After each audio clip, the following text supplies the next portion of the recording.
नमस्कार, मैं हूं अंकुर। आप देख रहे हैं सत्य हिंदी का न्यूज बुलेटिन। एक नजर डाल लेते हैं अब तक की खबरों पर। अमेरिकी दौरे से पहले अमेरिकी राजदूत से मिले जयशंकर, मुलाकात के फोटो ट्वीट करने पर भी उठे सवाल। भारत के विदेश मंत्री एस जयशंकर ने अमेरिका यात्रा से पहले भारत में अमेरिकी राजदूत सर्जियो गोर से मुलाकात की। इस बातचीत में व्यापार, रक्षा सहयोग और क्रिटिकल मिनरल्स यानी रणनीतिक खनिजों पर खास चर्चा हुई। जयशंकर जल्द ही वॉशिंगटन डीसी जाएंगे, जहां 4 फरवरी को होने वाली एक बड़ी क्रिटिकल मिनरल्स मंत्री स्तरीय बैठक में हिस्सा लेंगे। ये बैठक अमेरिकी विदेश मंत्री मार्को रूबियो की मेजबानी में होगी। माना जा रहा है कि जयशंकर और रूबियो के बीच अलग से द्विपक्षीय बातचीत भी हो सकती है। इसके बाद कहा जा रहा है कि अमेरिकी राजदूत को मोदी सरकार की तरफ से कुछ ज्यादा ही खास तवज्जो मिलती दिख रही है। विदेश मंत्री का उनसे मुलाकात पर ट्वीट करना भी थोड़ा असामान्य माना जा रहा है। इससे लगता है कि सरकार काफी दबाव में है और कुछ हद तक बेचैन भी दिखाई दे रही है। आर्थिक सर्वे में आरटीआई कानून की समीक्षा की मांग। कहा गया कि ज्यादा पारदर्शिता के कारण अफसर खुलकर राय नहीं दे पाते। सरकार को जवाब देने वाले कानून को दबाने की कोशिश है क्या? आर्थिक सर्वे 2025-26 में सरकार ने सूचना के अधिकार यानी आरटीआई कानून की फिर से समीक्षा करने की बात कही। सर्वे में कहा गया है कि बिना सीमा की जानकारी उजागर करना कभी कभी प्रभावी शासन को कमजोर कर सकता है। सर्वे के मुताबिक आरटीआई कानून 2005 भारत के सबसे ताकतवर लोकतांत्रिक सुधारों में से एक है और उसने भ्रष्टाचार उजागर करने में बड़ी भूमिका निभाई है। लेकिन रिपोर्ट कहती है कि पारदर्शिता एक साधन है, अंतिम लक्ष्य नहीं। अगर हर अंदरूनी चर्चा सार्वजनिक हो जाए तो अफसर खुलकर राय नहीं दे पाते हैं और निर्णय प्रक्रिया प्रभावित हो सकती है। रिपोर्ट में आरटीआई के दुरुपयोग पर भी चिंता जताई गई है। उदाहरण दिए गए कि कुछ लोग बार बार या बहुत बड़ी संख्या में आवेदन डालकर सिस्टम पर बोझ डालते हैं। सरकारी आंकड़ों के अनुसार आरटीआई आवेदन लगातार बढ़ रहे हैं, जिससे प्रशासनिक दबाव भी बढ़ रहा है। सर्वे कहता है कि आरटीआई कानून को कमजोर करने की सिफारिश नहीं है, बल्कि इसे सीमित संवेदनशील क्षेत्रों में संतुलित तरीके से लागू करने पर विचार होना चाहिए, ताकि जवाबदेही भी बनी रहे और प्रशासनिक कामकाज भी प्रभावित न हो। जिसके बाद कहा जा रहा है कि सत्ता में बैठे लोगों को जवाबदेह बनाने वाले हर साधन को दबाया जा रहा है। उत्तराखंड धर्मांतरण कानून, गिरफ्तारी ज्यादा, सजा शून्य, 5 ट्रायल और 5 में बरी। उत्तराखंड में जबरन धर्म परिवर्तन रोकने के लिए बनाया गया कानून अब बड़े सवालों के घेरे में है। जानकारी के अनुसार इस कानून के तहत दर्ज कई मामलों में अब तक जिन 5 मामलों की पूरी सुनवाई हुई, उन सभी में आरोपी बरी हो गए, यानी कोर्ट को ठोस सबूत नहीं मिले।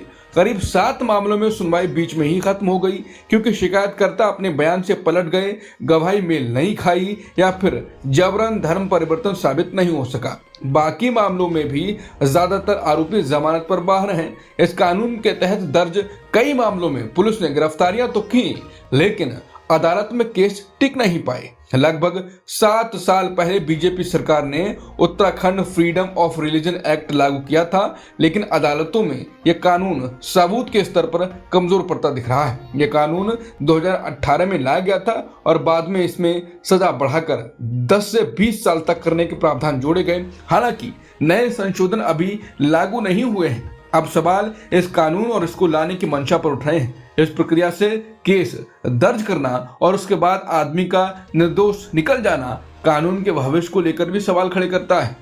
लद्दाख के पर्यावरण कार्यकर्ता सोनम वांगचुक ने सुप्रीम कोर्ट में कहा है कि उन्हें सरकार की आलोचना करने और शांतिपूर्ण प्रदर्शन करने का लोकतांत्रिक अधिकार है। उन्होंने दलील दी कि उनके विचार देश की सुरक्षा के लिए खतरा नहीं है, इसलिए उनकी हिरासत गलत है। ये दलील उनके वकील कपिल सिब्बल ने कोर्ट में रखी है। सिब्बल ने कहा कि वांगचुक ने कोई हिंसा नहीं की, जो भी किया शांतिपूर्ण तरीके से किया, जैसे गांधी जी के रास्ते पर अनशन और पदयात्रा। सोनम वांगचुक को राष्ट्रीय सुरक्षा कानून यानी एनएसए के तहत हिरासत में लिया गया था। ये कार्रवाई लद्दाख में राज्य का दर्जा और 6ठी अनुसूची की मांग को लेकर हुए प्रदर्शन के बाद की गई थी। कोर्ट को बताया गया कि हिरासत का आधार कुछ बयानों को बताया जा रहा है, लेकिन उन्हें गलत संदर्भ में पेश किया गया। सिब्बल ने कहा कि किसी बयान का एक हिस्सा उठाकर उसे आधार बनाना गलत है। वहीं सुप्रीम कोर्ट ने भी निर्देश दिया कि वांगचुक की तबीयत खराब होने की शिकायत के बाद उनका विशेष मेडिकल जांच कराई जाए। अजित पवार के निधन से एनसीपी में सत्ता का बड़ा खालीपन। सुनेत्रा पवार को डिप्टी सीएम बनाने की उठी मांग। एनसीपी के दोनों गुटों के विलय की चर्चा थी। महाराष्ट्र की राजनीति से बड़ी खबर सामने आई है। राज्य के डिप्टी सीएम अजित पवार के असामयिक निधन के बाद पार्टी में राजनीतिक खालीपन पैदा हो गया है। पार्टी के नेता इस खाली जगह को जल्द भरना चाहते हैं ताकि संगठन कमजोर न पड़े।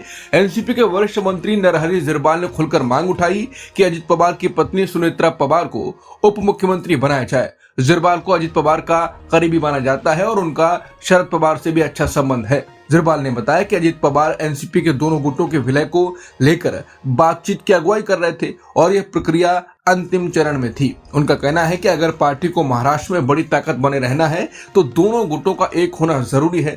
सूत्र के अनुसार एक प्रस्ताव यह भी है कि सुनेत्रा पवार राज्यसभा की सदस्यता छोड़कर बारामती विधानसभा सीट से उपचुनाव लड़े। अगर ऐसा होता है तो उनकी जगह अजित पवार के बड़े बेटे पार्थ पवार को राज्यसभा भेजा जा सकता है। बताया जा रहा है कि एनसीपी के ज्यादातर नेता इस व्यवस्था से सहमत हैं ताकि पार्टी एकजुट बनी रहे। रिपोर्ट में यह भी कहा गया है कि बीजेपी भी इस व्यवस्था से असहज नहीं है। बीजेपी की महाराष्ट्र इकाई ने अखबारों में पूरे पेज का श्रद्धांजलि विज्ञापन छापा जिसे राजनीतिक संकेत माना जा रहा है। राजनीतिक जानकारों का मानना है कि अगर एनसीपी टूटती है तो उसकी जगह कांग्रेस ले सकती है। इसलिए फिलहाल कोशिश यही है कि पार्टी बिखरने ना पाए और नेतृत्व का फैसला जल्द हो। अजित पवार विमान हादसे पर उठे बड़े सवाल, श्रद्धांजलि नहीं जवाबदेही चाहिए बोले संजय राउत। डीजीसीए जांच पर फिर खड़े हुए गंभीर सवाल। अजित पवार की दुर्घटना को लेकर शिवसेना यूबीटी सांसद संजय राउत और पार्टी नेता सुषमा अंधारे ने पूरी और पारदर्शी जांच की मांग की है। उन्होंने कहा कि सिर्फ श्रद्धांजलि देने से जवाबदेही तय नहीं होती। संजय राउत ने डीजीसीए की कार्यप्रणाली पर सवाल उठाते हुए कहा कि भारत में ज्यादातर विमान हादसों की जांच का कोई ठोस नतीजा सामने नहीं आता, रिपोर्टें सार्वजनिक नहीं की जाती। उन्होंने कहा कि लोगों को बताया जाना चाहिए कि अजित पवार के विमान के साथ आखिर हुआ क्या, ताकि भविष्य में ऐसी घटनाएं रोकी जा सकें। राउत ने बीजेपी पर निशाना साधते हुए कहा कि अखबारों में पूरे पेज के विज्ञापन और बैनर लगाना असली श्रद्धांजलि नहीं है। उनके मुताबिक असली श्रद्धांजलि तब होगी जब प्रधानमंत्री और मुख्यमंत्री अजित पवार पर लगाए गए 70,000 करोड़ के कथित घोटाले के आरोप वापस लें। वहीं सुषमा अंधारे ने उस दावे पर सवाल उठाया जिसमें कहा जा रहा है कि बारामती एयरपोर्ट पर कम दृश्यता यानी लो विजिबिलिटी हादसे की वजह थी। उन्होंने कहा कि सीसीटीवी फुटेज में विमान साफ दिखाई दे रहा है और वो चक्कर लगाता नजर आ रहा है। अगर घना कोहरा था तो विमान इतनी स्पष्टता से कैसे दिखा। उन्होंने ये भी कहा कि भले ही ऐसी त्रासदी के तुरंत बाद बोलना ठीक न माना जाए, लेकिन जो सवाल उठ रहे हैं उन्हें नजरअंदाज नहीं किया जा सकता।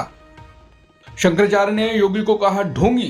बोले ढोंगी संत और सच्चा संत हमेशा अलग होते हैं। प्रयागराज में साधुओं पर लाठीचार्ज को लेकर शंकराचार्य अभिमुक्तेश्वरानंद ने अब योगी को ढोंगी कहा है। उन्होंने मीडिया से बातचीत के दौरान योगी सरकार पर तंज करते हुए कहा कि यहाँ लोगों के काम राक्षसों के हैं और चोला साधुओं का पहने बैठे हैं। शंकराचार्य ने कहा कि संत कभी बट नहीं सकते। संत के नाम पर जो लोग वेशधारी बनकर दिखाई देते हैं वो अपने आप ही अलग हैं, वो असली संत नहीं है। ढोंगी संत और सच्चा संत हमेशा अलग होते हैं। प्रयागराज में जो लाठी चलाई गई उसका निशाना सिर्फ असली संत नहीं थे। लाठी उन लोगों पर भी चली जो गुरुकुल में शिक्षा लेने आए थे, सन्यासियों, ब्रह्मचारियों, साध्वियों और बुजुर्गों पर भी। ये सब लोग सनातन धर्म का हिस्सा हैं। जिनको इससे पीड़ा नहीं हो रही वो असली संत नहीं है बल्कि ढोंगी संत हैं। बता दें माघ मेले में शंकराचार्य के साथी साधुओं पर लाठियां चलाई गई थी, जिसके बाद शंकराचार्य ने स्नान नहीं किया और शिविर के बाहर धरने पर बैठे रहे और आखिर में बिना स्नान करे चले गए। अब शंकराचार्य ने फिर योगी और वो साधु जो योगी के समर्थन में बोल रहे हैं उन पर निशाना साधा है, जिससे इशारा मिल रहा है ये मुद्दा लंबा चलने वाला है। 2027 से पहले ऐसे मुद्दे योगी के सामने और खड़े हो सकते हैं। जमात इस्लामी प्रमुख बोले महिला पार्टी प्रमुख नहीं बन सकती। जमात का बयान धार्मिक और जैविक अंतर तय करते हैं नेतृत्व। बांग्लादेश में चुनाव से पहले महिला नेतृत्व पर बड़ा विवाद। बांग्लादेश के जमात इस्लामी के अमीर डॉक्टर शफीकुर रहमान ने कहा कि महिलाएं कभी भी उनकी पार्टी के प्रमुख नहीं बन सकती। उन्होंने कहा कि नेतृत्व का स्वरूप मजहब और बायोलॉजिकल अंतर से जुड़ा है। अल जजीरा को दिए इंटरव्यू में उन्होंने कहा कि पुरुष और महिलाएं अलग तरह से बनाए गए हैं। उन्होंने महिलाओं की भूमिका को मातृत्व और देखभाल से जोड़ते हुए कहा यह अंतर जिम्मेदारियों और नेतृत्व की योग्यता को प्रभावित करते हैं। महिलाओं के काम को लेकर भी उन्होंने राय रखी। उनका कहना था कि 8 घंटे की नौकरी वाली व्यवस्था महिलाओं की मातृत्व और देखभाल की भूमिका को पूरी तरह ध्यान में नहीं रखती। उन्होंने सुझाव दिया कि जो महिलाएं चाहें उन्हें कुछ समय के लिए कम या लचीले काम के घंटे मिले। हालांकि उन्होंने ये भी कहा कि जो महिलाएं पूरा 8 घंटे काम करना चाहें उन्हें इसकी पूरी अनुमति होनी चाहिए। डॉक्टर रहमान ने यह भी साफ कहा कि उनकी पार्टी ने आगामी चुनाव के लिए किसी भी महिला उम्मीदवार को टिकट नहीं दिया है। उन्होंने इसे बांग्लादेश की राजनीतिक संस्कृति का हिस्सा बताया और कहा कि पार्टी भविष्य की तैयारी कर रही है और बदलाव धीरे धीरे होगा।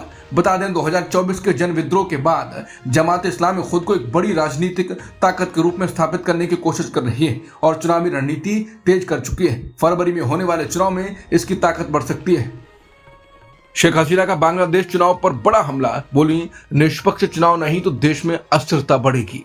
बांग्लादेश की राजनीति में चुनाव से पहले पूर्व प्रधानमंत्री शेख हसीना ने गंभीर सवाल खड़े कर दिए हैं। दरअसल शेख हसीना की पार्टी अवामी लीग को चुनाव लड़ने से रोक दिया गया है। इसके बाद हसीना ने अंतर्राष्ट्रीय मीडिया से बात करते हुए कहा कि अगर चुनाव सभी को शामिल करके स्वतंत्र और निष्पक्ष तरीके से नहीं कराए गए तो बांग्लादेश लंबे समय तक अस्थिरता झेलेगा। उन्होंने आरोप लगाया कि नोबेल शांति पुरस्कार विजेता मोहम्मद यूनिस की अगुवाई वाली अंतरिम सरकार ने जानबूझकर उनके करोड़ों समर्थकों को चुनाव प्रक्रिया से बाहर कर दिया है। हसीना के मुताबिक जब देश की बड़ी आबादी को राजनीतिक भागीदारी से वंचित किया जाता है तो इससे नाराजगी बढ़ती है, संस्थाओं पर भरोसा कम होता है और भविष्य में बड़ा संकट खड़ा हो सकता है। हसीना ने साफ शब्दों में कहा कि जो सरकार बहिष्कार के आधार पर बनती है वो बंटे हुए देश को एकजुट नहीं कर सकती।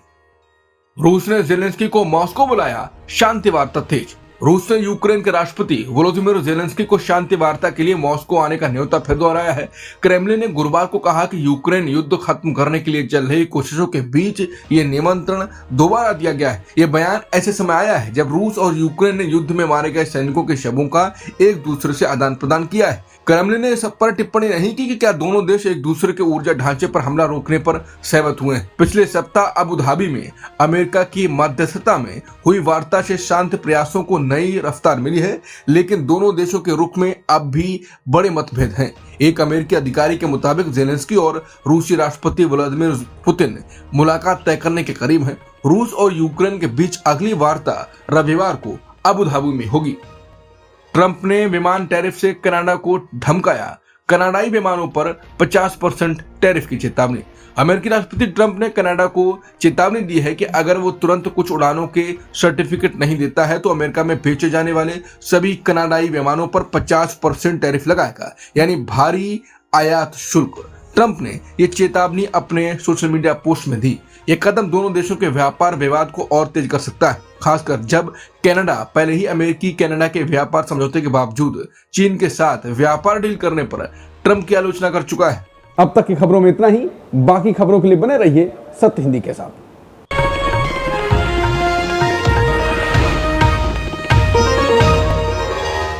Copyright disclaimer under Section 107 of the Copyright Act 1976. Allowance is made for fair use for purposes such as criticism, comment, news reporting, scholarship, and research. Fair use is a use permitted by copyright statute that might otherwise be infringing.